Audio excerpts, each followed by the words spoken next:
Hello guys, welcome back to my channel. আপনারা দেখছেন with রূপমিতাস channel. আমি রূপমিতা রয়। আজকে আপনাদের সামনে নিয়ে এসেছি একটা নতুন রেসিপি। এটা হচ্ছে কেকের রেসিপি।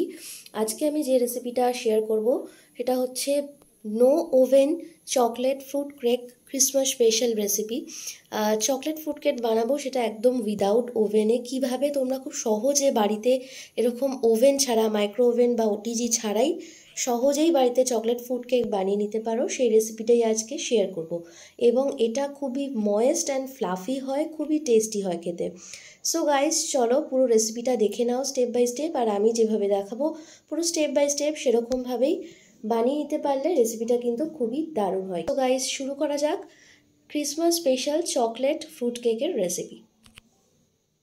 ওকে গাইস, সবার প্রথমে দেখো আমি এখানে ড্রাই ফ্রুটসগুলোকে নিয়ে নিয়েছি। এখানে তোমরা তোমাদের পছন্দ মতো ড্রাই ফ্রুটস অ্যাড করতে পারো। প্রথমেই আমি এখানে চেরি নিয়েছি, তারপর এখানে দেখো আমি ভাঙা কাজু নিয়েছি। এখানে আমি দুরকম কাজুই ইউজ করব। দেখতে পাচ্ছ গোটা কাজু, ভাঙা কাজু দুটো কাজুই আছে। আর এখানে আছে আমার কিশমিশ। এই কিশমিশটা তোমরা দুরকম কিশমিশ নিতে পারো, আমি এখানে একরকম কিশমিশই নিয়েছি। আর নিয়েছি মোরব্বা। এইবারে চেরি আর মোরব্বাটাকে আমি ভালো করে চপ করে নিয়েছি। এখানে চপ করে নিলে জিনিসটা খুবই ছোট ছোট হয়ে যায় এবং ভালো করে মিক্স করতে সুবিধা হয়। এইবারে যে কাজটা আমি করব, সমস্ত ড্রাই ফ্রুটসগুলোকে একটা আলাদা পাত্রে নিয়ে নেব এবং এখানে আমি গোটা যে কাজুটা রেখেছিলাম এটা আলাদা করে রাখবো, এটা নেব না, কারণ এটা আমরা উপরে ডেকোরেশনের জন্য রেখেছি। সমস্ত ড্রাই ফ্রুটসগুলোকে একসাথে নিয়ে নেব। তোমরা চাইলে এখানে অন্যান্য অনেক ড্রাই ফ্রুটস অ্যাড করতে পারো। এরপর এর ওপর দিয়ে আমি শুকনো ময়দা ছড়িয়ে দেব। এটা একটা ট্রিক্স। এটা করলে তোমরা যখন ড্রাই ফ্রুটসগুলো ব্যাটারের সাথে মেশাবে, বা আমি যখন মেশাই তখন কিন্তু ড্রাই ফ্রুটসগুলো ব্যাটারের তলায় পড়ে যায় না, বা খুব ভালোভাবে কিন্তু ব্যাটারের সাথে মিশে যায়। এরপর দেখো আমি এখানে টোটাল 7খানা এগ নিয়ে নিয়েছি, আর এগের হলুদ অংশ আর সাদা অংশটাকে আলাদা করে নিয়েছি। এরপর আমি যে কাজটা করব, আর এখানে দেখো গুঁড়ো চিনি নিয়ে নিয়েছি। এখানে টোটাল 3 বাটি মতো চিনি আছে আর 2 বাটি ময়দা আছে।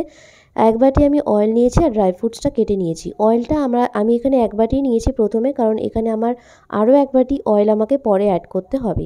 সবার ফার্স্টে এখানে দেখো কেকের যে সাদা অংশটা আছে এইটাকে দিয়ে আমি ফোম বানিয়ে নেব। তার জন্য প্রথমেই আমি দিয়ে দিলাম ভ্যানিলা এসেন্স। এখানে তোমরা চাইলে চকলেট এসেন্সও ইউজ করতে পারো, বাট আমি এখানে ভ্যানিলা এসেন্সটাই প্রেফার করছি। তাহলে যে হয় কেকের যে একটা মানে এগের যে একটা ফ্লেভার হয় ডিমের, সেই আঁশটে গন্ধটা কিন্তু একেবারে চলে যায়। তারপর এটাকে এরকম একটা ইলেকট্রিক ব্লেন্ডারের সাহায্যে আমি ভালো করে ফাটিয়ে নেব।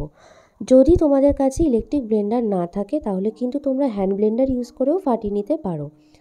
তবে ইলেকট্রিক ব্লেন্ডার দিয়ে ফাটালে কাজটা খুব তাড়াতাড়ি হয় এবং জিনিসটা খুবই স্মুথ হয়। তারপর এখানে হাফ হাফ করে আমি চিনি দিয়ে দেবো। এখানে আমি আইসিং সুগার বানিয়ে নিয়েছিলাম, এটা আমি বাড়িতেই করেছি। কিছুই না, জাস্ট চিনিটাকে গুঁড়ো করে নিয়ে ভালো করে চেলে নিলেই হয়ে যাবে আইসিং সুগার রেডি। অবশ্যই কিন্তু চেলে নিতে হবে, তা নাহলে কিন্তু চিনি গুঁড়ো করার পরেও কিন্তু কিছু কিছু দানা থেকে যায়, সেটা যেন একেবারে না থাকে, তাই জন্য অবশ্যই চেলে নিতে হবে। তারপর সেই আইসিং সুগারটাকে আমি একেবারে সব দেবো না, হাফ হাফ করে দেবো আর এরকমভাবে ব্লেন্ড করতে থাকবো। দেখো এখানে আবার কিছুটা পরিমাণে দিয়ে দিলাম, দিয়ে আবার কিন্তু আমি এবার ভালো করে ফাটিয়ে নেব। এই আইসিং সুগার নিয়ে আর এগের সাদা অংশটাকে নিয়ে ভালো করে আমাকে ব্লেন্ড করে ফোম রেডি করে নিতে হবে। আর এই ফোমটা তখনই তোমরা ভালো করে হয়েছে কিনা বুঝতে পারবে। এই ফোমটা বাটি থেকে সরবে না, তখনই আমাদেরকে বুঝে নিতে হবে যে ফোমটা কিন্তু একেবারে রেডি। তোমরা এই লিকুইড ফর্মটা দেখে বুঝতেই পারছো এখনও কিন্তু ফোমটা ঠিকঠাক করে তৈরি হয়নি। এখনও ফোমটাকে ভালো করে রেডি হতে কিন্তু কিছুটা সময় লাগবে। তাই জন্য কন্টিনিউয়াসলি ফাটাতে হবে, আর অবশ্যই স্পিডটাকে হাইতে রাখতে হবে। তারপর দেখো আমি এখানে দেখতেই পাচ্ছ আমার ফোমটা পুরোপুরি রেডি হয়ে গেছে। নেক্সটে আমি এখানে ডিমের যে হলুদ অংশটা ছিল সেটা অ্যাড করে দিয়েছি। আর এখানে আমি 2 বাটি তেল দিয়ে দিয়েছি। এখানে আমি রাইস ব্র্যান্ড অয়েল ইউজ করেছি। তোমরা চাইলে রিফাইন্ড অয়েলও ইউজ করতে পারো, তাতে কোনো সমস্যা নেই। অন্য যে কোনো তেলই, রিফাইন্ড তেল ইউজ করা যায়। 2 বাটি আমি তেল নিয়ে নিয়েছি। তেল দেওয়ার পর আর ডিমের সাদা অংশটা দেওয়ার পর ফোমের সাথে ভালো করে আবার আমি ব্লেন্ড করে নেব। এখানে দেখছো এই কাজটা করলে কেকের যে আমরা বলছি, আমি যে বললাম যে এটা খুবই সফট হয় আর ময়েস্ট হয়, সেই ময়েস্টটা কিন্তু বজায় থাকে এবং কেকটা কিন্তু খুবই ফ্লাফিও হয়, খুবই সুন্দর হয়। সেই কারণেই কিন্তু এই ফোম রেডি করার কারণটা আমি বলে দিলাম, তোমরা কেন ফোম রেডি করে করলে বেটার হয় কেকটা। অনেকেই আছেন যারা ফোম রেডি করেন না বা এমনিই করে ফেলেন, তারা হয়তো বুঝতেই পারবেন যে কেকটা কিন্তু নরম হয় না। ফোম ছাড়া কেক করলে কিন্তু নরম হয় না। তাই জন্য অবশ্যই আমাদেরকে আগে স্পেশালি এই এগ দিয়ে কেক বানানোর জন্য আমাদেরকে কিন্তু আগে ফোমটা রেডি করে নিতে হবে। দেখে বুঝতে পারছো আমার ফোমটা পুরোপুরি রেডি হয়ে গেছে আর তেলটা আর ডিমের সাদা অংশটা একেবারে রেডি হয়ে গেছে।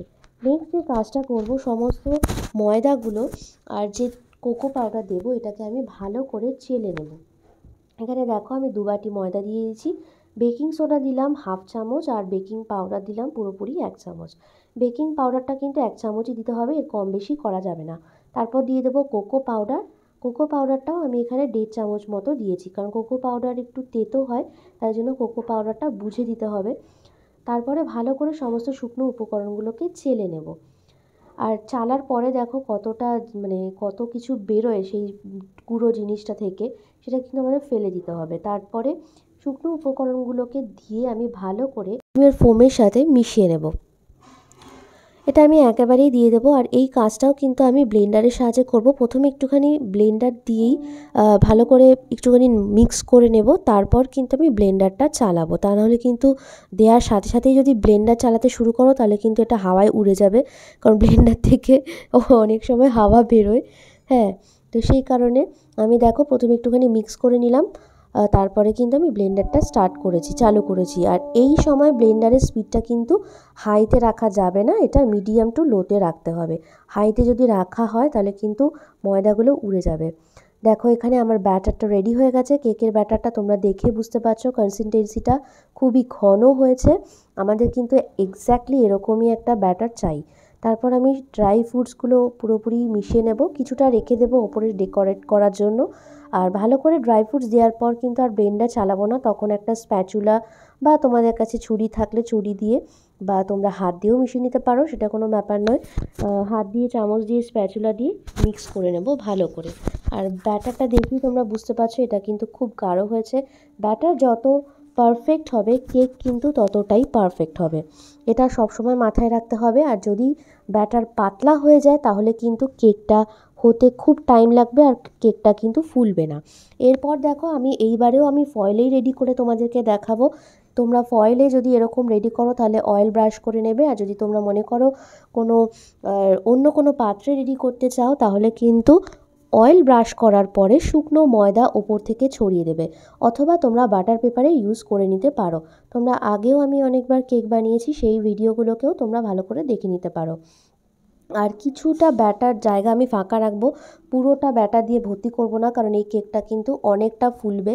তোমরা পরে দেখলেই বুঝতে পারবে কেকটা যেহেতু অনেকটা ফুলবে, কিছুটা জায়গা কিন্তু আমাকে ফাঁকা রাখতে হবে। বেশ কিছুটা জায়গা আমি ফাঁকা রেখেছি, তারপরে ওপর দিক থেকে ড্রাই ফ্রুটসগুলোকে দিয়ে দিচ্ছি। আর দেখো ড্রাই ফ্রুটসগুলো যেহেতু আমি ময়দা মিশিয়েছিলাম, এটা কিন্তু একদম ব্যাটারের নিচে পড়ে যাচ্ছে না, একদম ওপরেই রয়েছে, দেখেই বুঝতে পারছো। আর একটুখানি আমি জেমস ইউজ করেছিলাম, তোমরা চাইলে এটা স্কিপ করতে পারো, কোনো অসুবিধা নেই। বা অন্য কোনো চকলেটও তোমরা এখানে ইউজ করতে পারো, বা চকলেট চিপসও তোমরা ইউজ করতে পারো, তাহলেও কিন্তু খুব ভালো হয়। এখানে আমার এটা পুরোপুরি কমপ্লিট হয়ে গেছে। এটাকে সামান্য ড্যাপ করে নেব। আর আগে থেকে আমি ওভেনটাকে প্রিহিট করে রেখেছিলাম 30 to 36 মিনিটস প্রিহিট করে রেখেছি। তারপরে এটাকে দিয়ে একটা বাটি চাপা দিয়ে দিয়েছি। এরকম আমি একটা বাটি চাপা দিয়েছি কারণ কেকটা ফোলার পরে বাটিতে যাতে লেগে না যায়, সেই কারণে কিন্তু এরকমভাবে বাটি চাপা দিয়ে দিয়েছি। আর দেখো কিছুক্ষণ পর, মানে এটা টোটাল টাইম লেগেছে 45 to 60 মিনিটস। আর দেখো আমি একটা সরু একটা স্টিক ঢুকিয়ে আমি দেখে নিচ্ছি, একদম নিট অ্যান্ড ক্লিন আসছে, খুব সুন্দর কিন্তু আমার বেকটা হয়ে গেছে। আর অবশ্যই মাথায় রাখতে হবে যেন গ্যাসের ফ্লেমটা খুব হাই না হয়, লো টু মিডিয়াম ফ্লেমে কিন্তু গ্যাসের ফ্লেম রাখতে হবে। আমি আজকে টোটাল 4টে কেক বানিয়েছি, তোমাদেরকে 3টে কেক আমি দেখাবো ছবিতে, আর একটা কেক আমি তোমাদেরকে কেটে দেখাবো। এখানে দেখো টোটাল 3টে কেক আমার আছে। দেখতে পাচ্ছ এটা কিন্তু খুব সুন্দর হয়েছে, প্রত্যেকটা কেকই খুব পারফেক্ট হয়েছে। আর বেকিংয়ের সময় কিন্তু অসাধারণ স্মেলটা বেরিয়েছে। আর রেসিপিটা তোমাদের কেমন লাগলো অবশ্যই আমাকে কমেন্ট করে জানাবে। ভালো লাগলে একটা লাইক করে দিও আর প্রচুর প্রচুর শেয়ার করো। আর আমার চ্যানেল যারা নতুন দেখছো তারা প্লিজ আমার চ্যানেলটাকে সাবস্ক্রাইব করে দিও। যারা আছো তারা এইভাবেই আমার সাথে থাকো, পাশে থাকো, আমার ভিডিওগুলোকে দেখতে থাকো। কেকটাকে আমি তোমাদেরকে খুলে দেখাচ্ছি একটা কেক, তাহলে তোমরা বুঝতে পারবে যে কতটা সুন্দরভাবে বেক হয়েছে, একটুও পুড়ে যায়নি, দেখতেই পাচ্ছ। আর আমাকে কোনো কিছু কষ্টই করতে হলো না, কোনো ছুরি ইউজ করতে হলো না এটাকে রিলিজ করার জন্য, এটা অটোমেটিক্যালি রিলিজ হয়ে গেল। আর এবার আমি তোমাকে একটা কেটে দেখাচ্ছি, কেটে দেখাবো। আর দেখো এটা থিকনেসটা কতটা মোটা হয়েছে, কতটা ফ্লাফি হয়েছে। এটা কিন্তু কেকটা ব্যাটারটা ঠিকঠাক করে রেডি করলেই তবেই কিন্তু সম্ভব হয়। সো গাইস, এরকম আরও সুন্দর সুন্দর রেসিপি দেখার জন্য কিন্তু অবশ্যই আমার চ্যানেলের সাথে থাকো। ওকে, আমি প্যাকিং করে আবার রেখে দিচ্ছি এইগুলো। আর একটা জিনিস আমি তোমাদেরকে কেটে দেখাই একটা, তবে তোমরা বুঝতে পারবে। দেখো এখানে আমি একটা কেক কাট করে রেখেছি, এটা 4 নম্বর কেক। এটাও কিন্তু খুব সুন্দর হয়েছে। আর কাটিং করার পর দেখতে পাচ্ছ তোমাদের টেক্সচারটা, মানে কেকের টেক্সচারটা কতটা সুন্দর হয়েছে। আর ড্রাই ফ্রুটসগুলো কিন্তু একেবারে ওপরেই আছে। আর ভেতরে যে ড্রাই ফ্রুটসগুলো আমি মিক্স করেছিলাম সেটা কিন্তু একদম ঠিকঠাক আছে। আর খুব ময়েস্ট হয়েছে, সব থেকে বড় কথা যেটা, সব মানে ময়েস্ট হয়েছে, খুব ফ্লাফি হয়েছে, খেতে কিন্তু অসাধারণ হয়েছে। দেখো আমি একটা তোমাদেরকে দেখিয়ে দিই পিস তুলে। আর দেখো আমি নাড়াচ্ছি, কতটা সফট হয়েছে। এটা কিন্তু দারুণ হয়েছে। চকলেট ফুড কেক কিন্তু একেবারে এরকম পারফেক্টলি বানিয়ে নিতে পারো খুব সহজে এবং সুন্দর করে। সো গাইস, আজকের মতো এখানেই শেষ করছি। তোমাদের সাথে দেখা হচ্ছে আবার পরবর্তী ভিডিও নিয়ে। ততক্ষণের জন্য তোমরা সবাই খুব ভালো থাকো, সুস্থ থাকো, আর এরকমভাবে আমার চ্যানেলের সাথে থাকো। আর এরকম সুন্দর সুন্দর কেকের রেসিপি দেখার জন্য অবশ্যই আমার চ্যানেলের সাথে থাকো। বাড়িতে কেক বানিয়ে খাও, এনজয় করো ক্রিসমাস। শো শেষ করছি এখানেই, টাটা।